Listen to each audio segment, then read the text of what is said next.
నల్గొండ జిల్లా Nagarjuna Sagar pylon colony post office కార్యాలయంలోని ఖాతాదారుల ఖాతాల్లో నగదు మాయమైన ఘటనపై దర్యాప్తు కొనసాగుతోంది.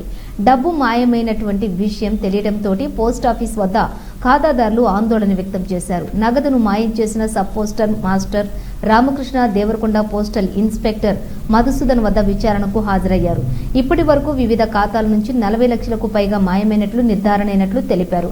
ఖాతాదారులు ఎవరూ ఆందోళన చెందాల్సిన పని లేదని, అందరూ ధైర్యంగా ఉండాలని అధికారులు భరోసా ఇచ్చారు.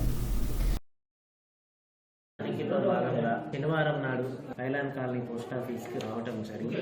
క్యాష్ అండ్ స్టాంప్స్ ని వెరిఫై చేస్తున్నాను. ఇక్కడ ఆఫీస్ క్యాష్ ఉండవలసిన దానికంటే 6,20,000 రూపాయలు తక్కువగా ఉండటంతో అతనిని తక్షణమే ఆ రోజున సస్పెండ్ చేయటం జరిగినది. దాని తర్వాత ఖాతాదారుల పాస్ పుస్తకాలలో కూడా అవకతవకలు జరిగినట్లు మా దృష్టికి వచ్చినది.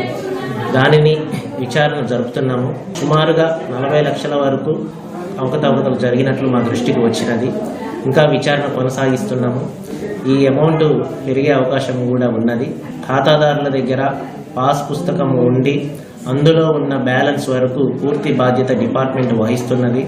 వారి డబ్బులకు పూర్తిగా డిపార్ట్మెంట్ బాధ్యులు కాబట్టి ఎవరు కూడా అధైర్యపడవద్దు, కంగారు పడవద్దని ప్రజలను కోరుతున్నారు.